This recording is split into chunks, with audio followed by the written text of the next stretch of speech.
کہ کتنا عظیم ہے کہ رسول اللہ صلی اللہ علیہ وسلم 1400 صحابہ کو لے کر عثمان کا بدلہ لینے کے لیے تیار ہو گئے۔ جب اللہ نے فیصلہ نہیں کیا کہ امیر کون ہوگا، رسول اللہ صلی اللہ علیہ وسلم نے نہیں بتایا امیر کو کون ہو تم، آپ نے فرمایا جنت کے 8 دروازے ہیں، اس دروازے سے فلاں نیکی والا، اس دروازے سے فلاں نیکی والا۔ مقصد تو جنت میں جانا ہے، جس دروازے سے چلے جائیں۔ آپ فرمایا ابوبکر تو وہ انسان ہے کہ جنت کے 8 دروازے تجھے پکاریں گے، ہمیں شرف بخش۔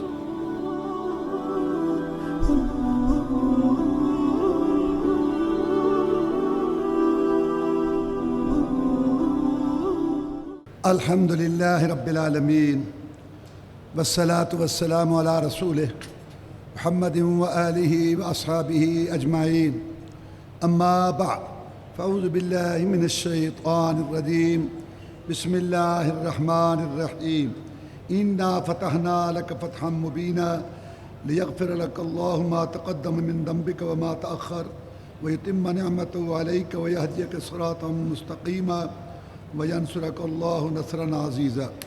سورہ الفتح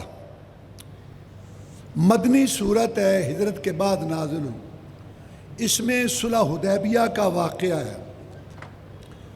ہوا یہ کہ رسول اللہ صلی اللہ علیہ وسلم مکہ سے ہجرت کر کے مدینہ گئے، 6واں برس تھا، 6 سال ہونے والے تھے آپ کو مکہ چھوڑے ہوئے مدینہ۔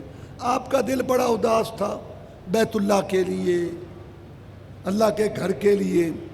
تو آپ کو خواب آیا، اللہ نے خوشخبری دی کہ آپ اپنے ساتھیوں کے ساتھ بیت اللہ میں گئے، عمرہ کریں گے، اور بال کٹا رہے ہیں، اور کچھ جو ہے بال وہ چھوٹے کروا رہے ہیں، کچھ بال جو ہے وہ منڈوا رہے ہیں۔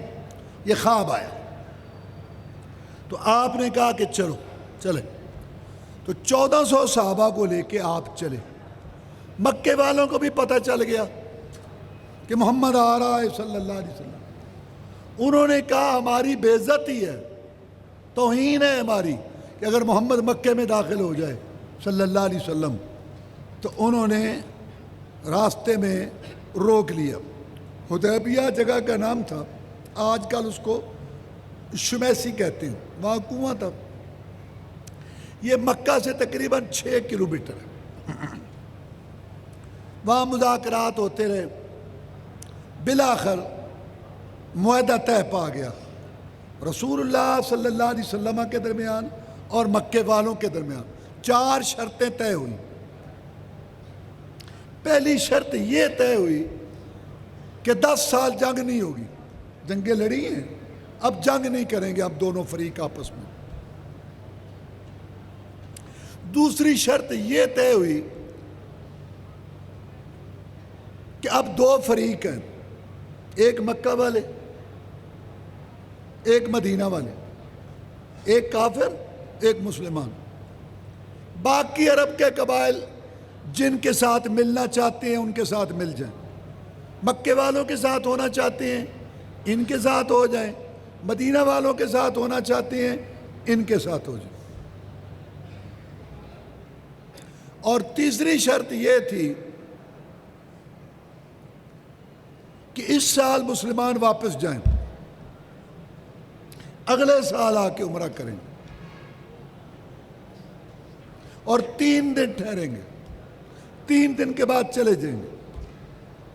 اور چوتھی شرط یہ تھی کہ مکہ والوں میں سے جو مسلمان ہو کے آئے گا آپ واپس کریں گے، اور جو عام میں سے مرتد ہو کے مکہ میں آئے گا ہم واپس نہیں کریں گے۔ یہ 4 شرطیں طے ہوئیں۔ رسول اللہ صلی اللہ علیہ وسلم نے فرمایا کہ لکھو معاہدہ، یہ معاہدہ ہے جو محمد رسول اللہ نے کیا ہے صلی اللہ علیہ وسلم مکہ والوں سے، سرداران قریش سے۔ انہوں نے کہا اگر تجھے رسول تسلیم کرتے تو ہم تیرے ساتھ لڑتے نہ، اپنا نام لکھ اور اپنے باپ کا نام لکھ، ہم تجھے رسول مانتے ہی نہیں، لہذا رسول نہیں لکھنے دیں گے۔ صحابہ کرام اڑ گئے کہ ہم لکھوائیں گے۔ رسول اللہ صلی اللہ علیہ وسلم کے حکم سے طے کر چکے تھے کہ صلح کرنی ہے۔ فرمایا اللہ مجھے رسول مانتا ہے، تم نہیں مانتے تو نہ مانو۔ علی لکھ رہے تھے مٹاؤ، کہ میں تو نہیں مٹاؤں گا، مجھ سے تو نہیں مٹایا جاتا آپ کا نام رسول. میں ادھر لاؤ. کہاں ہے؟ آپ نے خود کانٹا مارا صلح کے لیے.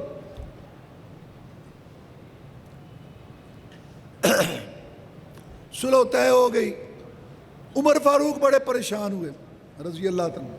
کہنے لگے اللہ کے رسول صلی اللہ علیہ وسلم ہم حق پر نہیں ہیں. کیوں نہیں؟ یہ جھوٹے نہیں ہیں. کیوں نہیں؟ تو پھر یہ نیچے لگنے والی کیا بات ہے؟ آپ نے کوئی لمبی چوڑی تقریر نہیں کی. آپ نے انی رسول اللہ، عمر میں اللہ کا رسول ہوں. اس میں دو باتیں تھیں. پہلی بات تو یہ کہ میں جو کچھ کر رہا ہوں اللہ کے حکم سے کر رہا ہوں، اور دوسری بات یہ تھی تو نے مجھے رسول مانا ہے، تیری عقل میں آئے تب بھی مان، نہ آئے تب بھی مان. تسلیم کیا. اب پہلے جو مذاکرات ہو رہے تھے نا، اس میں کوئی ادھر سے آ رہی تھی، ادھر سے آپ نے عثمان کو بھیجا تھا رضی اللہ تعالیٰ عنہ مذاکرات کرنے. لیٹ ہو گئے مذاکرات میں. ادھر خبر مشہور ہو گئی کہ عثمان کو شہید کر دیا گیا رضی اللہ تعالیٰ. رسول اللہ صلی اللہ علیہ وسلم نے فرمایا آؤ میرے ساتھ بیعت کرو، عثمان کا بدلہ لے کے جائیں گے رضی اللہ تعالیٰ. بیعت کی 1400 صحابہ نے عثمان کا بدلہ لینے کے لیے. اللہ نے اس کا بھی ذکر کیا اس صورت میں لَقَدْ رَضِيَ اللَّهُ عَنِ الْمُؤْمِنِينَ إِذْ يُبَايِعُونَكَ تَحْتَ الشَّجَرَةِ. اللہ راضی ہو گیا ان مومنوں سے جنہوں نے بیعت کی تھی تیرے ساتھ درخت کے نیچے. رسول اللہ صلی اللہ علیہ وسلم نے فرمایا لا يدخل النار من بايعني تحت الشجرة. جن لوگوں نے میرے ساتھ درخت کے نیچے بیعت کی ہے حدیبیہ کے مقام پر، ان میں سے کوئی ایک بھی جہنم میں نہیں جائے گا.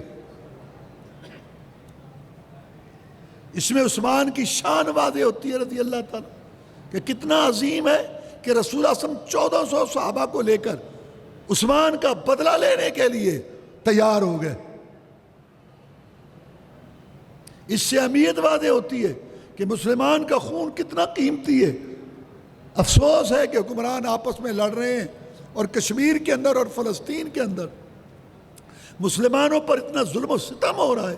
ادھر ہندو اور ادھر یہودی، یہ گائے کے پجاری وہ بچھڑے کے پجاری. بہت ظلم ہو رہا ہے فلسطینیوں پر اور کشمیریوں پر. اور جن مسلمانوں نے مدد کرنی تھی، کوئی للکار لگانی تھی، وہ آپس میں لڑ رہے ہیں. اللہ ہمارے حال پر رحم فرمائے. یہاں سے یہ بھی بات معلوم ہوئی کہ رسول اللہ صلی اللہ علیہ وسلم حاضر ناظر نہیں تھے. اگر حاضر ناظر ہوتے تو کہتے میں تو دیکھ رہا ہوں عثمان موجود ہے. اس سے یہ بھی معلوم ہوا کہ اللہ کے رسول غیب نہیں جانتے تھے. اگر غیب جانتے تھے 1400 صحابہ سے بیعت لی لڑنے مرنے کے لیے. صحابی کہتا ہے پوچھا گیا صحابی سے کہ تم نے کس چیز پہ بیعت کی تھی؟ کہتے موت پر کی تھی، مریں گے بدلہ لے کے جائیں گے. اس کو مطلب عالم الغیب بھی نہیں تھے. اب میں آپ کو بتاتا ہوں کہ چاروں شرطوں کا فائدہ مسلمانوں کو ہوا. ظاہری طور پر تو دیکھو اس کو اللہ نے فتح کہا ہے اِنَّا فَتَحْنَا لَكَ فَتْحًا مُبِينًا. نبی ہم نے آپ کے لیے فتح کر دی، فتح واضح. حدیبیہ کو اللہ تعالیٰ فتح کہہ رہا ہے. اب میں آپ کو بتاتا ہوں کہ چاروں شرطوں کا فائدہ مسلمانوں کو ہوا. ظاہری طور پر تو یہ شرطیں مسلمانوں کے خلاف لگ رہی تھی، لیکن یہ مسلمانوں کے حق میں تھی. سب سے پہلی شرط کہ 10 سال جنگ نہیں کریں گے. بھئی نہ کرو، تم ہی لڑتے ہو نہ لڑو. اور اس کا فائدہ یہ ہوا اب کتنے تھے 1400، اور 2 سال بعد اس صلح کے بعد یہ جو صلح ہوئی اس کے 2 سال بعد مکہ فتح ہوا تو کتنے تھے مسلمان؟ 10,000. تو فائدہ ہوا نا مسلمانوں. لڑائی جھگڑے میں کہ آئے گئے ایک دوسرے کو دیکھا سمجھا سنا پتہ چلا تو فائدہ مسلمانوں کو ہوا. دوسری شرط تھی کہ اس سال واپس جاؤ. بظاہر تو بڑا شاق گزرا مسلمانوں کو، بڑی مشکل لگی یہ بات، لیکن کم از کم حق تو تسلیم ہوا. مکہ والوں نے حق تو تسلیم کیا مسلمانوں کا کعبہ پر کہ چلو اس سال نہ صحیح اگلے سال صحیح. تو یہ بھی مسلمانوں کو فائدہ ہوا. اور تیسری بات کہ باقی قبائل جو مکہ والوں کے ساتھ ملنا چاہتے ہیں مل جائیں، جو مدینہ والوں کے ساتھ ملنا چاہتے ہیں مل جائیں۔ اس میں بھی مسلمانوں کی فتح تھی۔ پہلے اجارہ داری بنائی ہوئی تھی، تم نہیں جا سکتے ادھر مسلمانوں کے پاس، جانے تو کانوں میں روئی لے کے جاؤ، دھونس بنا رکھی تھی اجارہ داری۔ لیکن اب جہاد نے ان کی کمر توڑی، شکست کھائی، مونچھوں کو نیچا کر کے گردنیں جھکا کے صلح کی، اور مسلمانوں کو ایک طاقت تسلیم کیا کہ اب دو طاقتیں ہیں، ایک مکہ والے ایک مدینہ والے، اور یہ طاقت منوائی جہاد نے۔ باقی قبیلے جدھر جانا چاہتے ہیں جائیں۔ اس میں مسلمانوں کی فتح تھی۔ چوتھی شرط، جو مکہ والوں میں سے مسلمان ہو واپس نہیں کرنا، جو تم میں سے ادھر آ جائے مرتد ہو کر تمہیں ہم واپس نہیں کریں گے۔ ہم میں سے کوئی مسلمان ہو کہ تمہاری طرف آئے تم واپس کرو گے، تم میں سے کوئی ہمارے پاس آ جائے ہم نہیں کریں گے۔ یہ شرط بڑی عجیب تھی، لیکن اس کا بھی فائدہ مسلمانوں کو ہوا۔ اچھا جو مرتد ہو گیا دوسروں کو خراب کرے گا، جائے کافر ہو گیا، چل کافروں کے پاس کیا کرنا ہم نے اس گندے انڈے کو۔ اور اگر ادھر کو مسلمان ہو گیا، تکلیف تو تھی، اب مسلمان ہو گیا، انہوں نے اس کو پکڑ لیا، گرفتار کر لیا، چلو بند کرو اس کو۔ اب جو روٹی دینے کے لیے آیا انہوں نے میٹھی میٹھی باتیں کی، اسلام کی گئی، تو وہ بھی مسلمان ہو گیا۔ اوپر پتہ کرنے آئے تو وہ بھی کلمہ پڑھ رہا ہے، انہوں نے کہا اس کو بھی ادھر پکڑو، دوسرے کوٹڑے میں اس کو ڈالو۔ ایسے کرتے کرتے 200 آدمی مسلمان ہو گئے۔ ایک تھا ان میں سے ابو بصیر، وہ کسی طرح رہا ہوا سیدھا مدینے پہنچا۔ اب وہ آئے پیچھے 2 آدمی کہ محمد صلی اللہ علیہ وسلم تمہارا ہمارا معاہدہ ہے، واپس کرو اس کو۔ آپ نے اس کو واپس کر دیا کیونکہ معاہدہ تھا۔ راستہ میں ذوالحلیفہ میں پہنچے، جس کو آج کل بیر علی کہتے ہیں، وہاں تینوں بیٹھے تھے، وہ دونوں لینے آئے تھے، کھجوریں کھا رہے بیٹھے ہیں۔ یہ کہتا ہے ابو بصیر ان میں سے ایک، یہ تیری تلوار بہت اچھی ہے۔ کہتے ہیں ہاں، کہاں سے بنوائی؟ فلاں لوہار سے، بڑی تیز ہے، اس نے کبھی خیانت نہیں کی، کبھی بے وفائی نہیں کی، بڑا آزمایا میں نے اس تلوار کو۔ کہتا ہے میں بھی کہتا ہوں یہ تلوار، ایسی تلوار تو میں نے کبھی دیکھی ہی نہیں، بڑی زبردست تلوار، ذرا دکھانا تلوار، ذرا دکھانا۔ یہ خوشامد بھی بڑی اچھی چیز ہے۔ بات کر ایسی پھوک پرندی بندہ پکانا بن جاتا تو پھر پھٹ جاتا۔ حکمران والا یہی ہوتا ہے، حکمران والا یہی ہوتا ہے، پھوک چڑھا چڑھا چڑھا چڑھا کے، بس تھوڑے ورگا تو کوئی ہے ہی کوئی نہیں نا۔ تلوار پکڑی، اس کی گردن اڑا دی، دوسرا بھاگ گیا۔ اس کو جو مارا تو اب میری بھی شامت آئے گی۔ اب دوسرا بھاگا، اس نے کہا مکہ تو دور ہے، مدینہ نزدیک ہے، یہ تو مکے کو بھاگا تو پیچھے سے آ جائے گا، مار دے گا۔ مدینے بھاگا، بھاگا بھاگا مسجد نبوی میں داخل ہوا۔ رسول اللہ صلی اللہ علیہ وسلم بیٹھے تھے، آپ نے فرمایا یہ ڈرا ہوا لگتا ہے، اس کے پیچھے کو لگا ہوا ہے، یہ آدمی ڈرا ہوا لگتا ہے۔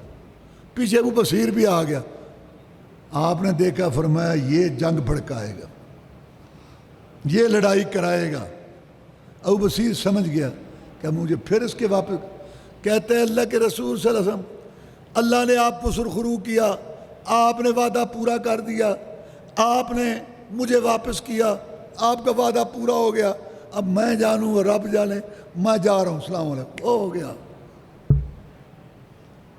اور جا کے نا وہ جو شہرائے تجارت تھی، مکے والوں کے قافلے جاتے تھے شام کی تجارت کے لیے، راستہ میں ایک پہاڑی پہ جا کے بیٹھ گئے۔ اب وہاں مکہ میں جہاں پتہ چلا ان کو، وہاں سے جو نکلے وہاں، جو نکلے وہاں ایک اچھا خاصا دستہ تیار ہو گیا۔ ابو بصیر ان کا امیر بن گیا، وہ سارے گریلا کاروائیاں کرنے لگ گئے۔ اب قریش کا قافلہ آتا، کہتا رکو اتار اوپر سے ستو کے توڑے، کھجورے بھی اتار، ہم بھی مکے کے رہنے والے ہیں، ہمارا بھی حق ہے، اتار یہ یہ اتار وہ اتار، جاؤ کھانے پینے کا سامان اتارا، ہاں چل جاؤ۔ وہ 2-4 کاروائیاں ہوئیں، مکے والے وفد لے کے آ گئے، کہنے لگا محمد صلی اللہ علیہ وسلم یہ شرط ہم چھوڑتے ہیں، جو آ جائے نا تیرے پاس اپنے کول ہی رکھ۔ تو فائدہ ہمیں ہوا۔ پھر جہاد ہوتا ہے 2 قسم کا، ایک ہوتا ہے مسلمان تکڑے ہوں، ملک ہمارا مضبوط ہو، ہم ان کو کہیں بھئی اسلام قبول کرو، وہ نہیں کرتے، کافروں کا ملک، اچھا تم اپنے مذہب پر رہو، ہماری ماتحتی قبول کرو، ہمیں ٹیکس دو، یہ بھی قبول کر لیں ٹھیک ہے، اسلام قبول کر لیں ٹھیک ہے، یا ہماری ماتحتی تھی نہیں تو پھر لڑائی۔ یہ جہاد ہے، اس کی یہ شرط ہے کہ حکومت، اور جو جہاد ہے نا دفاعی، کہ ہمارے اوپر آ کے حملہ کریں، اس میں امیر کی بات نہیں ہے، اس میں لاٹھی ہے، ڈنڈا ہے، اور جی فلسطینی لگے پہنے جی کشمیری نے، اپنی جان بچاؤ نہ کرو، اگو مقابلہ کرو، اس میں شرائط نہیں ہے۔ یہ جو شرطیں لگاتے ہیں وہ جب ہم ان پر اٹیک کریں، جب وہ ہمارے اوپر آ کے ظلم و ستم کریں، اس میں یہ شرطیں نہیں ہیں جو مسلمان یہ لگاتے ہیں، جو پیچھے رہنے والے اور جہاد کی مخالفت کرتے ہیں، مجاہدین کی مخالفت کرتے ہیں۔ نہ 9 من تیل ہوگا، نہ رادھا ناچے گی، نہ شرطیں پوری ہوں گی، اور نہ حضرت شیخ الاسلام پر جہاد فرض ہوگا۔ وہ یہ دفاعی ہے، ہمارے اوپر حملہ ہو رہا ہے، اللہ نہ کرے تمہارے گھر پر کوئی حملہ کر دے، وہاں آئے تمہارا مال لوٹے نہ لوٹے، اور تم کہو جی پھر امیر صاحب ان کو پوچھو، فون کرو میں لڑ سکیں، کیا ہے یہ بات؟ جہاد جب دفاعی ہے ہمارے اوپر، اس میں یہ شرط نہیں۔ خیر یہ میں کہنا یہ چاہتا ہوں، یہ ابو بصیر کس امیر کے تحت تھا؟ رسولہ مدینے میں یہ جو یہاں گریلا کاروائیاں کر رہا تھا، دشمنوں کو جو نقصان پہنچا رہا تھا، یہ کس کی اجازت سے کر رہا تھا؟ تو یہ باتیں ٹھیک نہیں ہیں۔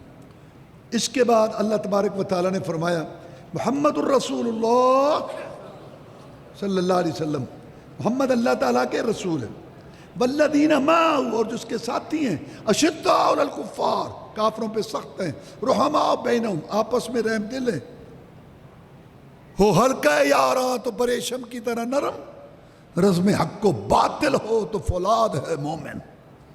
آپس میں رحم دل اور کافروں پہ سخت، اور یہ مسلمان آپس میں ایک دوسرے کو گھورتے لڑتے ہیں، اور کافروں کے آگے سارے بھیگی بلی بنتے ہیں، وہ بھی راضی کرنا چاہتے ہیں ان کو، وہ بھی راضی کرنا چاہتے ہیں۔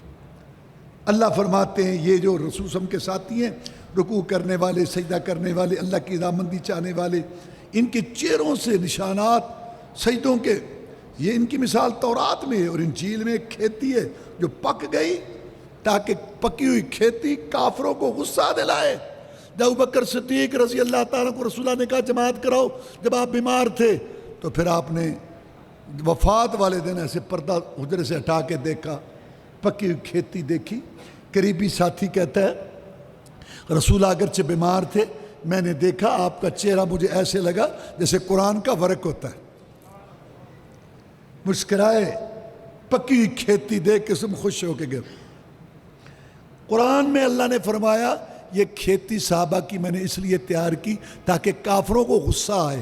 امام مالک رحمۃ اللہ علیہ کہتے ہیں جو صحابہ کرام کو غلط کہتا ہے، منافق یا بے ایمان کہتا ہے یا ان سے دشمنی رکھتا ہے، وہ کافر ہے، کیونکہ قرآن کہتا ہے کہ صحابہ کی کھیتی کافروں کو غصہ دلاتی ہے۔ آگے سورۃ حجرات ہے، مدنی سورت ہے۔ حجرات کا معنی کمرے، یہ رسول اللہ صلی اللہ علیہ وسلم جن کمروں میں رہتے تھے نا بیویوں کے ساتھ، ان کا تذکرہ ہے۔ یہ حجرے ظاہری طور پر تو کوئی پرکشش نہیں تھے، رقبہ بھی تھوڑا تھا، چھتیں بھی نیچی تھیں، کھجور کی ٹہنیوں کی چھت تھی، بارش آتی تھی تو پانی ٹپکتا تھا، دھوپ بھی اندر آتی تھی، گرمی بھی ہوتی تھی، تنگ اور تاریک تھے، لیکن جبریل کے پھیرے لگنے کی وجہ سے، وہی آنے کی وجہ سے، اور آسمانوں کا مہمان محمد رسول اللہ اس کے رہنے کی وجہ سے یہ کمرے بڑی شان والے تھے، بڑے اونچے تھے۔ اس لیے حجرات کے نام پر یہ صورت ہے۔ اس میں اللہ نے اخلاق اور آداب سکھائے، اپنا ادب، اپنے پیغمبر کا ادب، مسلمانوں کا ادب، اسلامی معاشرہ کا ادب، عام انسانوں کا احترام، با ادب با نصیب، بے ادب بے نصیب۔ پہلا ادب یہ سکھایا یا ایھا الذین آمنوا لا تقدموا بین یدی اللہ ورسولہ واتقوا اللہ ان اللہ سمیع علیم۔ اے ایمان والو، اللہ رسول سے آگے قدم نہ رکھو، اللہ سے ڈر جاؤ، بے شک اللہ سننے والا ہے اقوال کا، جاننے والا ہے اعمال کا۔ اپنی مرضی نہ کیا کرو، عقیدے میں، درود میں، نماز میں، کھانے پینے میں، شادی غمی میں، شکل صورت لباس میں، گھر کے ماحول میں مرضی نہ کرو۔ یہ دیکھو کہ اللہ نے کیا کہا ہے اور رسولہ نے کیا کہا ہے۔ اس کا شان نزول، بنو تمیم کا وفد آیا مسلمان ہونے کے لیے، آپ کی عادت تھی جو وفد آتا مسلمان ہونے کے لیے ان میں سے جاتے ہوئے ایک کو امیر بنا دیتے تھے۔ صحابہ کرام رضوان اللہ علیہ مجمعین نے مشورہ کرنا شروع کر دیا، ان کا امیر کس کو بنائیں گے؟ ابوبکر صدیق رضی اللہ تعالیٰ نے ایک نام پیش کر دیا کہ یہ جو ان میں بیٹھا ہے نا کعکا بن معبد، اس کو امیر بنائیں گے اور یہ امیر بننے کے قابل ہے۔ وہ جانتے تو تھے ایک دوسرے کو پہلے سے۔ عمر فاروق رضی اللہ تعالیٰ نے کہا نہیں، آپ کو غلطی لگی ہے، وہ جو پیچھے نہیں بیٹھا اقرا بن حابس، یہ امیر بنے گا، اس کو امیر بننا چاہیے۔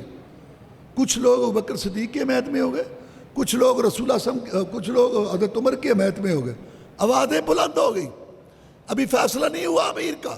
اللہ نے آیت اتاری، اے ایمان والو اللہ رسول سے آگے نہ بڑھو، جب اللہ نے فیصلہ نہیں کیا کہ امیر کون ہوگا، رسول اللہ صلی اللہ علیہ وسلم نے نہیں بتایا امیر کو کون ہو تم، یہ ڈانٹ کن کو پڑی؟ ابوبکر عمر کو پڑی۔ کتنی شان ہے ان کی اور کتنا مقام ہے ان کا۔ ابوبکر کی شان بہت ہے۔ ایک حدیث عرض کرتا ہوں، آپ نے فرمایا جنت کے 8 دروازے ہیں، اس دروازے سے فلاں نیکی والا، اس دروازے سے فلاں نیکی والا۔ ابوبکر صدیق رضی اللہ تعالیٰ نے کہا جناب مقصد تو جنت میں جانا ہے، جس دروازے سے چلے جائیں۔ ویسے میں یہ پوچھتا ہوں کوئی ایسا بھی ہوگا جس کو 8 دروازوں سے اجازت ہوگی؟ آپ میں ابوبکر تو وہ انسان ہے کہ جنت کے 8 دروازے تجھے پکاریں گے، ہمیں شرف بخش۔ عمر کی بڑی شان ہے، لیکن رسول اللہ صلی اللہ علیہ وسلم فرمایا کہ یا اللہ عمر کو مسلمان کر کے بھیج دے۔ سارے مرید ہیں، خود آئے، عمر مراد ہے رسول نے مانگ کے لیے۔ لیکن جب بات ادب رسول کی آئی، حرمت رسول کی آئی، شان رسول کی آئی، اللہ نے ان 2 بزرگوں کو ڈانٹا، کون ہو تم؟ تمہیں کوئی حق نہیں ہے رائے دینے کا۔ جب ابوبکر کی رائے مشورہ دین نہیں بن سکتا تو جن کو لوگوں نے امام مرشد بزرگ بنا لی، ان کے قول فتوے کیسے دین ہوں گے؟ یہ ہے پہلا ادب، وہ ادب نہیں جو 13ویں 14ویں صدی کے علماء طے کر، یہ ادب ہے، ادبی ہے۔ ادب پہلا یہ ہے کہ رسول اللہ صلی اللہ علیہ وسلم کی حدیث، اللہ کی آیت، اللہ کے فرمان کے مقابلہ میں اپنی من خواہش کی بات، علاقے کی بات سوچ سمجھ سارا قربان کرو، یہ سب سے پہلا ادب۔ اور بے ادب کون ہے؟ جو حدیث سن کے اگرچہ مگرچہ چونکہ چنانچہ قول فتویٰ لڑی سلسلہ اور اس چیز کو نہیں چھوڑتا، وہ بے ادب ہے۔ اور جو سب کچھ چھوڑ کے حدیث کو مانتا ہے، قرآن حدیث کو، وہ با ادب ہے۔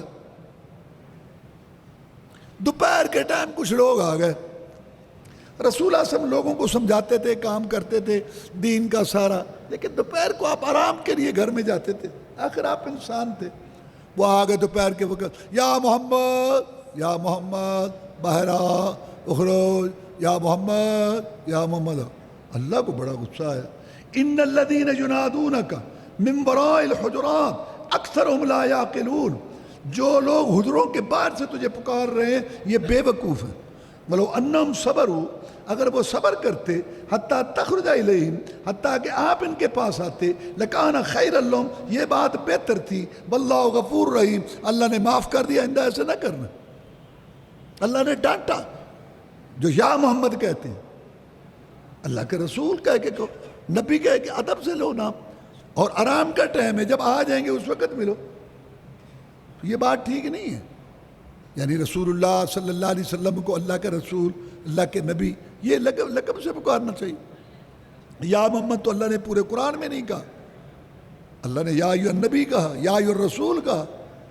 تو یہ غلط ہے بات کہ یا محمد کہنا ہے، ایسا کہنا ہے، انہیں سڑدیاں رہنا ہے، بھئی تسی سڑو ہی نہ کی سڑنا۔ آگے فرمایا یا ایھا الذین آمنوا ان جاءکم فاسق بنبأ فتبینوا ان تصیبوا قوما بجہالۃ فتصبحوا علی ما فعلتم نادمین۔ ایمان والو جب کوئی خبر لے کے آئے تو تحقیق کر دیا کرو۔ واللہ قرآن حدیث پر ہم چلیں نا، آخرت بھی بنے گی، دنیا بھی پرسکون۔ ہم نے اپنی دنیا جہنم بنائی، اب اسی ہدایت کو دیکھ لو۔ تحقیق ہونی چاہیے۔ ہمارے ہاں کیا ہے، 10 سال سے ایک آدمی کو جانتا ہے کہ یہ بڑا اچھا آدمی ہے، بہت اچھا آدمی ہے، یہ لین دین بھی ٹھیک ہے، معاملہ صحیح ہے، بس کوئی آیا شیطان اس نے کان میں پھونک ماری، یہ اتو تو سلام کر دے، ہاں یہ نا، ہاں ہاں یہ اتو تو سلام کر دے، انا للہ۔ رسول صلی اللہ علیہ وسلم کا صحابی بیٹھا تھا، فرمایا کیوں ماری تھی تو تلوار اس کو؟ کلمہ اس نے پڑھا تھا، جناب اتو تو پڑھتا پیسی اوپر، میں تو نے اس کا دل پھاڑ کے دیکھا تھا، صحابی ولیوں کا امام، اس کو یہ ہر بندہ ہی دل دیا گلا جانتا ہے، اپنی دنیا خود جاننا بنے، کہتا اوپر ہاں وہ کہندا ہاں وے لو میں نال کڈا اچھا سلوک کر، اچھا اب آیا کوئی اوے ہے اور فلانا، ہاں میں ادھر ایڈا چنگا سلوک کرنا، او ویکھ لو او غیبتاں شروع ہو گئی، گلے شروع ہو گئے، بدگمانیاں شروع ہو گئے۔ اب وہ آیا، السلام علیکم، کہنا آئے نے سلام، ساریاں رپورٹاں مل گئی، ہاں اسی دنیا چاہ رہی ہے تو سانو چارنا، تو سانو بے وقوف سمجھنا دے، تو بے وقوف آئی جی ہے بھی 10 سال کے تعلقات ایک شیطان کی پھونک پہ تو نے ختم کر دیے، تیرے جیسا بے وقوف کون ہے؟ دوسرے کی بھی بات سنو، اس سے پوچھو، تحقیق، یہ ایک ہدایت اللہ۔ میں تو کبھی کبھی سوچتا ہوں یہ طلاقیں ہو گئی، برادریاں اجڑ گئی، لڑائیاں ہو گئی، پلاٹ پک گئے، زمینیں پک گئی، عدالتیں بھری پڑی ہیں، 90% غلط فہمیاں، جلد بازیاں، بعد میں جب پتہ چلتا اچھا میں تو اینج سمجھے سی تینوں افارا ہویا سی، بدہضمی ہوئی سی، تو صبر نہیں سی کر سکتا، خود دنیا اپنی جنت بنائی ہوئی ہے۔ اللہ ہمارے حال پر رحم۔ رسول اللہ تعالیٰ نے یہ آداب سکھائے۔ آگے اللہ تبارک و تعالیٰ نے فرمایا یا ایھا الذین آمنوا لا یسخر قوم من قوم عسى ان یکونوا خیرا، ٹھٹھا سخریہ مذاق نہ کیا کرو، یہ جائز نہیں ہے، یہ حرام ہے۔ اور نہ عورتوں کا ذکر اس لیے کیا، عورتوں میں یہ زیادہ عادت ہے، شکل اللہ نے دے دی، زیورات دے دیے، کپڑے، بس دوسرے کے متعلق باتیں شروع کر دی، مذاق اڑانا شروع کر دی، اس لیے عورتوں کا خاص طور پر وَلَا تَلْمِزُوا أَنفُسَكُمْ، ایک دوسرے کو عیب نہ لگاؤ۔ ایک آدمی کو اللہ نے نماز کی توفیق دے دی، پہلے نہیں پڑھتا تھا، نماز بے نماز آ بڑا بلی 100 چوہے کھا کے حج میں چلے، اللہ کے بندے، اللہ نے اس کو توفیق۔ صحابہ کرام سارے پہلے کیا کرتے تھے؟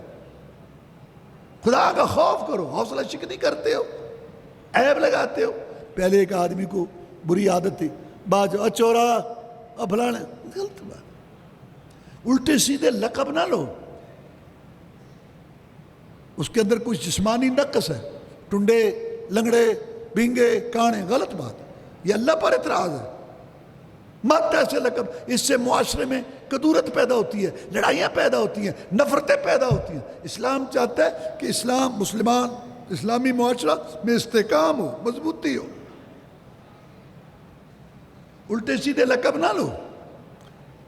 جائز مذاق جائز ہے، غلط یعنی ایک ہوتا ہے سخریہ جس میں دوسرے کی توہین، اپنی برتری، تکبر، وہ حرام ہے۔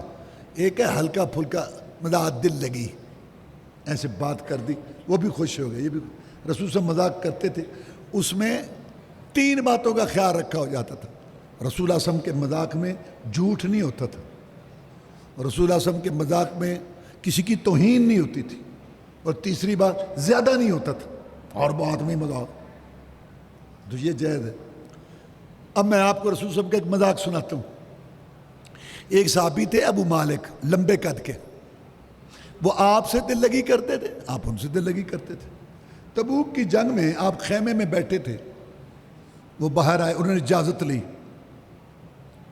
سلام کا اجازت لی، ادخل، میں آ جاؤں؟ میں ادخل، آ جا۔ خیمہ جتنا بھی بڑا ہو، کمرے سے تو چھوٹا ہی ہوتا ہے نا، تو جھک کے آنا پڑتا ہے۔ اس نے کہا میں آ جاؤں؟ آپ نے کہا آ جاؤ۔ کہتا ہے ادخلو کلو، سارا ہی آ جاؤں؟ فرمایا سارا ہی آ جا، نہ کوئی توہین ہے، نہ کوئی جھوٹ ہے، ہلکی پھلکی دل۔ ایک عورت آئی مسئلہ پوچھنے، بوڑھی تھی، آپ نے مسئلہ بتانے کے بعد کہا بوڑھیوں نے جنت میں نہیں جانا، بوڑھیوں کا کیا کام ہے جنت میں؟ وہ کہتا جی میں ساری باتیں مانتی ہوں، نہیں میں تو وہ ایت بتانا چاہتا تھا، انا انشاء انشاء، اللہ فرماتے ہیں ہم سب کو جوان کر دیں گے وہاں جنت۔ وہ خوش ہو گئے۔ یا نہیں. لیکن یہاں کیا ہے, بس محفل لگی ہے, گپوں کا بھی نشہ ہوتا ہے, لگی ہے جناب, بس ایسی چھوڑ رہا ہے, وہ بھی چھوڑ رہا ہے, ایسی چھوڑ رہے ہیں, پیچھے سے پکڑی بھی نہ جائے, وہ کہتا میں اس سے زیادہ چھوڑوں گا.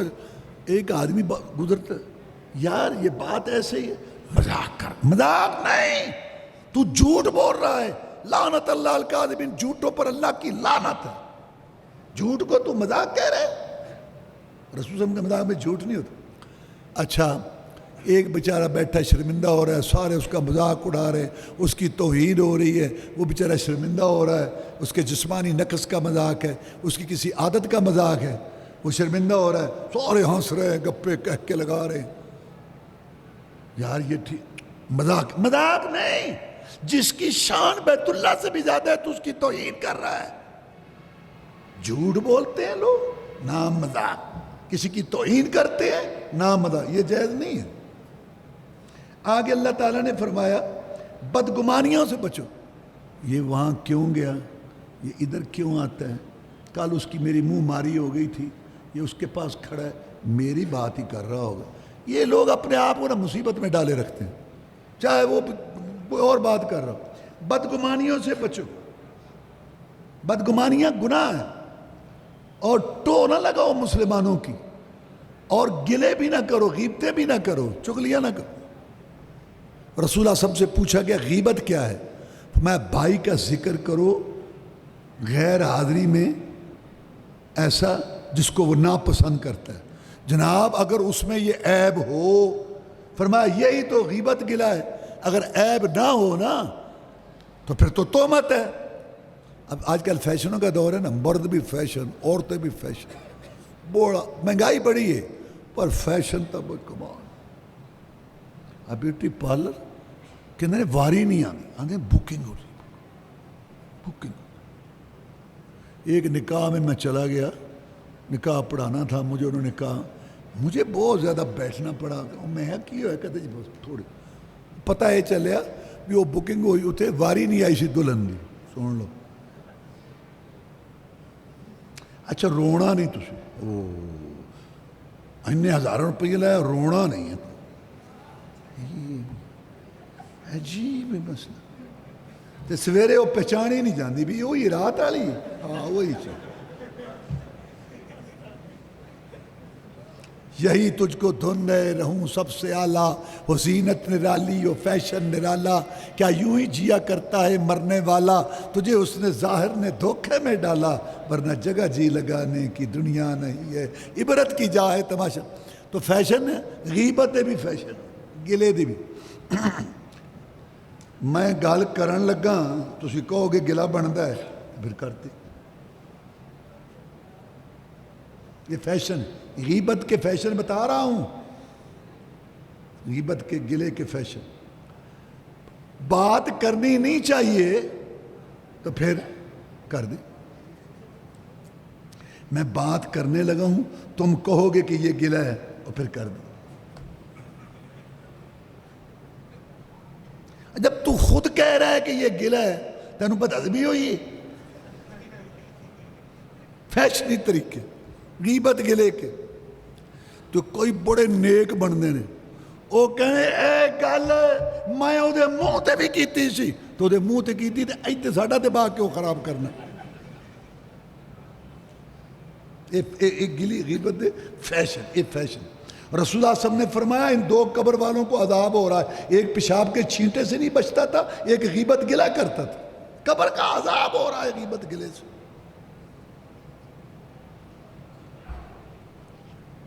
مردہ بھائی کا گوشت کھانا ہے, یہ گلا اور غیبت, چٹخارے لے لے کے, مزے لے لے کے.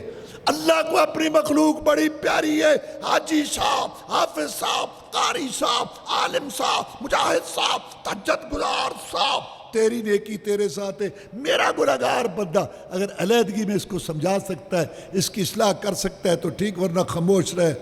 میرے گناہگار بندے کی پٹاری تجھے کھولنے کی اجازت نہیں ہے. میں جانوں میرا گناہگار بندہ جانے, تجھے کوئی اجازت نہیں ہے کہ تو پٹاری کھول. کل کو نیکیاں دینی پڑیں گی, یہ گلے غیبتوں کی جگہ یہ 15 گھنٹے کے روزے دینے پڑیں گے. کچھ دیہاتی قسم کے لوگ آ گئے، کہنے لگا محمد ہم ایمان لائے، صلی اللہ علیہ وسلم ہم ایمان لائے۔ اللہ نے کہا قالت الاعراب آمنا قل لم تؤمنوا ولکن قولوا اسلمنا، نبی ان کو کہے ابھی تک تم ایمان نہیں لائے، ایمان کا دعویٰ نہ کرو، تم کہو ہم نے ذیلی اطاعت قبول کی ہے۔ پھر ان کو بتا مومن کون ہے، انما المؤمنون الذین آمنوا باللہ ورسولہ، مومن وہ لوگ ہیں جو اللہ پر ایمان لائے، رسول پر، ثم لم یرتابوا، پھر شک نہیں کیا، وجاہدوا باموالہم وانفسہم فی سبیل اللہ، اور جہاد کیا اپنے مال و جانوں کے ساتھ اللہ کی راہ میں، اولئک هم الصادقون، صرف یہی لوگ سچے ہیں، باقی جھوٹ بولتے ہیں۔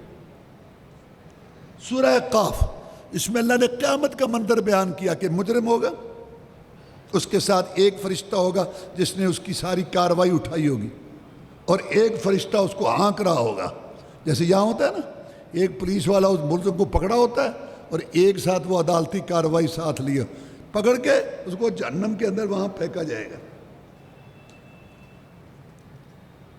اور اگلی سورت داریات، اس کے اندر اللہ نے مومنوں کا ذکر کیا ہے، کانوا قلیلا من اللیل ما یہجعون وبالاسحار هم یستغفرون، رات کو تھوڑا سوتے ہیں اور صبح کے وقت اللہ تعالیٰ سے گناہوں کی معافی مانگتے ہیں۔ 26ویں پارے کے آخر میں اللہ تعالیٰ نے ابراہیم علیہ السلام کی مہمانی کا ذکر کیا، جب فرشتے دو انسانی شکل میں آئے تھے ان کو بیٹے کی خوشخبری دینے کے لیے، تو اللہ فرماتے ہیں کہ جب وہ آئے وہ ان کو انسان سمجھ رہے تھے، فراغ الی اہلہ، خاموشی سے چلے گئے۔ 4 یا آداب ہیں مہمانی کے، مہمانی کے 4 آداب ہیں یہاں۔ پہلا یہ کہ خاموشی سے چلے گئے کوئی چیز لینے کے لیے، کہ اگر ان کو محسوس ہوا تو روک نہ دیں کہ رہنے دیں رہنے دیں۔ اور دوسری بات فجاء بعجل سمین، سب سے قیمتی چیز ان کے پاس گائے تھی، بچھڑا بھون کے لائے۔ یعنی ایک تو خاموشی سے اتھے پوچھتے رہتے ہیں تسی کچھ چیز لاؤ گے، ٹھنڈا کے گرم ہون کے ٹھہر کے، وہ نہ رہ نہیں دے۔ اچھا وہ خاموشی سے چلے گئے، اور جو سب سے قیمتی چیز تھے وہ لائے۔ اور تیسری بات جہاں بیٹھے تھے نا، جہاں بیٹھے تھے وہاں پیش کیا، وہاں جہاں بیٹھے تھے وہیں۔ میں یہ نہیں کہتا کہ وہاں جانا منع ہے، میں مفتی نہیں ہوں، میں ہوتا ہے نا وہاں انتظام ہے، آؤ جی وہاں، ایک بار میں یہ نہیں کہتا، لیکن میں ان کی بات بتا رہا ہوں جہاں بیٹھے تھے وہیں پیش کیا۔ اور چوتھی بات الا تاکلون، بڑی عاجزی سے کہا کھاؤ گے، یعنی گویا تمہارا کھانا ہمارے اوپر احسان ہے۔ یہ آج عربوں میں اگر مہمانی نظر آتی ہے ابراہیم علیہ السلام، یہ 4 آداب ہیں یہاں۔ جب انہوں نے کھانا نہ کھایا تو ڈرے بھی، یہ تو غیب نہیں جانتے تھے نا، اگر غیب جانتے ہوتے بچھڑا پکا کے کیوں لے کے آتے ہو؟ انہوں نے کہا ہم فرشتے ہیں، اور بچے کی خوشخبری دی۔ ان کی بیگم پاس کھڑی تھی، بوڑھی تھی، بانجھ تھی، تو اس نے ایسے جیسے عورتیں اپنے تجب کے طور پہ منہ پہ ایسے ہاتھ رکھتی ہیں نا، تو انہوں نے اپنے منہ پہ ہاتھ مارا کہ میں بوڑھی اور بانجھ، جوانی بھی میں نے بچہ نہیں دیا، میرا بچہ کیسے ہوگا؟ فرشتوں نے کہا اللہ نے ایسے حکم دیا، انشاءاللہ ہوگا۔ سارا کو اللہ نے بیٹا دیا۔ تو جن لوگوں نے مذہب پہلے بنا لیے نا، وہ قرآن کی آیتیں اپنے مطلب کے مطابق مانیں، وہ کہتے ہیں دیکھو نا پیٹنا ثابت ہو گیا، ابراہیم کی بیوی نے اپنے منہ تے ہاتھ مارے، پیٹنا ثابت ہو گیا۔ وہ خوشی دا موقع ہے، وہ بیٹھے دی بجنا تجوے پٹتی پئی ہے۔ وہی بات ہے نا، خود بدلتے نہیں، قرآن کو بدل دیتی ہیں، وہ کس قدر بے توفیق فقیان حرم۔ اور اس سورت کے آخر میں اللہ نے فرمایا وما خلقت الجن والانس الا لیعبدون، ہم نے جن و انس کو اپنی عبادت کے لیے پیدا کیا۔ محمد الرسول اللہ سب بھی اس میں شامل ہیں، ان کو بھی عبادت کے لیے پیدا کیا۔ تو یہ جو مشہور ہے کہ یہ کائنات ساری رسول اللہ صلی اللہ علیہ وسلم کے لیے بنی ہے اور قوالیاں بنی، غلط بات۔ اللہ کہتا ہے میں نے عبادت کے لیے پیدا کیا اور رسول اللہ صلی اللہ علیہ وسلم بھی عبادت کے لیے پیدا ہو۔ سورہ طور، طور پہاڑ، چونکہ اس میں طور کا ذکر ہے، قسم طور کی، اس لیے سورت کا نام طور ہے۔ اس میں اللہ تعالیٰ نے ایک جنت کا منظر بیان کیا کہ جنت کے اندر جنتی بیٹھے ہوں گے اہل ایمان، اور سامنے ٹیک لگا کے صفیں وہ پلنگ قطاروں میں ہوں گے، اور ان کی بیویاں حوریں پاس ہوں گی، اور جو ایمان والے ہوں گے ان کی اولاد کو ہم ان کے ماں باپ اور اولاد اگر جنتی ہوں گے نا تو اللہ نیچے جو ہے نا درجے والوں کو اوپر والے درجوں کے ساتھ، اگر ماں باپ نیچے ہوں گے تو اولاد اوپر ہوگی تو ادھر ساتھ کر دے گا، اگر اولاد نیچے ہوگی تو اللہ ان کو اوپر والوں کو نیچے اللہ نہیں کرے گا، نیچے والوں کو اوپر کر دے گا، ان کو سب کو اکٹھا کر دے گا، ماں باپ کو اور سارے، تاکہ ان کی خوشی اور زیادہ ہو جائے۔ اللہ تبارک و تعالیٰ نے یہ بات بیان کی، اور آپ خورے ہوں گے پینے کے لیے ان کے سامنے، اور پھر کھیلتے ہوئے نا، جیسے آپس میں بے تکلف دوست ہے نا، اللہ کہتا ہے ایسے بیٹھے بیٹھے اس کا وہ پیالہ پکڑ لے گا، وہ ہنستا ہنستا اس کا پیالہ پکڑ لے گا، یہ باتیں بھی آپس میں ان کی ہوں گی۔ آگے سورہ نجم ہے، نجم کا معنی ہے ستارہ۔ اللہ فرماتے ہیں قسم ہے ستارے کی، اس میں معراج کا تذکرہ ہے، اللہ تعالیٰ کے نبی صلی اللہ علیہ وسلم معراج پر جو گئے، اور اس میں جو دیکھنے کا ذکر ہے وہ جبریل علیہ السلام کو دیکھا ہے، رسول اللہ صلی اللہ علیہ وسلم نے اللہ کو نہیں دیکھا، فکان قاب قوسین او ادنیٰ، یہ جبریل علیہ السلام ہے۔ رسول اللہ صلی اللہ علیہ وسلم سے پوچھا گیا کہ آپ نے اللہ کو دیکھا ہے؟ میں کیسے دیکھ سکتا ہوں، نور ہے وہ، دنیا کی آنکھ رسول اللہ صلی اللہ علیہ وسلم کی ہے، انہوں نے بھی نہیں دیکھا، موسیٰ علیہ السلام نے بھی نہیں طور پہ دیکھا، جنت میں دیدار ہوگا اللہ کا، سب سے زیادہ رسول اللہ صلی اللہ علیہ وسلم کو ہوگا۔ حضرت عائشہ صدیقہ کہتی ہیں رضی اللہ تعالیٰ عنہ، جو تین باتوں کا عقیدہ رکھے وہ جھوٹا ہے، جو یہ کہتا ہے کہ رسول اللہ صلی اللہ علیہ وسلم نے اللہ کو دیکھا، جو یہ کہتا ہے کہ رسول اللہ صلی اللہ علیہ وسلم غیب جانتے ہیں، جو یہ کہتا ہے کہ رسول اللہ نے کچھ باتیں چھپا لی خاص لوگوں کو بتائی ہیں۔ ایک شریعت ہوتی ہے، ایک طریقہ، ایک ظاہر کی بات ہے، تو جاننا ہے اور دیا، جاننا نہیں گا پار دیا، یہ بات غلط ہے۔ ساری شریعت یہی ہے جو ہمارے سامنے ہے۔ آگے سورۃ القمر ہے، اس میں چاند کے ٹکڑے ہونے کا تذکرہ ہے۔ ایک دن مکے والے آ کے کہنے لگے کہ اے محمد صلی اللہ علیہ وسلم ہمیں معجزہ دکھاؤ۔ بھئی کیا تمہیں معجزہ دکھائیں؟ کہ معجزہ دکھاؤ کہ یہ چاند جو ہے نا یہ ٹکڑے ہو جائے۔ رسول اللہ نے دعا کی اللہ تعالیٰ سے، اور چاند ایسے نہ دو ٹکڑے ہوا، جبل نور، نور پہاڑ ہے مکہ میں، غار حرا جس کے اندر ہے، وہاں سے ایسے تو ٹکڑے ہوئے چاند، اور پھر مل گیا۔ کچھ دیر تھی نا، کھیلے ہیں تو ویکھے ہاں ہویا سی یار، ہویا سی، اور نہیں ہمیں اپنی اکھاں نوں دھوکھا لگیا، اور لگا روڑے چ پاتی روڑے چ گل کہنے لگے اچھا صبح لوگ آئیں گے نا مکہ میں سودا لینے ارد گرد، ان سے پوچھیں گے۔ اب ادھر سے لوگ آئے، رات کو بات، ہاں رات چاند ایسے ٹکڑے، اچھا ادھر سے بھی آئے، ادھر سے بھی آئے، ادھر سے، جب تسلی ہو گئی کہ بات پکی ہے، واقعی ٹکڑے ہوا ہے، آ گئے اکٹھے ہو گئے۔ کہتا ہے محمد سے مان گئے، آپ بڑے خوشی ہوئے، کیا مان گئے؟ کہ تو بہت بڑا جادوگر ہے۔ ہم سوچتے تھے کہ تیرا جادو زمین پر چلتا ہے، آج پتہ چلا تیرا جادو آسمان پر بھی، رسول اللہ۔ یہ تاریخ فرشتہ کتاب ہے جس میں ہندوستان کی تاریخ لکھی ہوئی ہے، تاریخ فرشتہ، فرشتوں کی تاریخ نہیں، وہ آدمی کا لقب ہے فرشتہ، اس نے لکھی ہے، تو 2 جلدوں میں، اس میں ہے کہ مالی بار ہندوستان کا جو راجہ تھا نا، اس نے بھی دیکھا چاند جو ٹکڑوں دیکھا سارے لوگوں نے۔ وآخر دعوانا الحمدللہ رب العالمین۔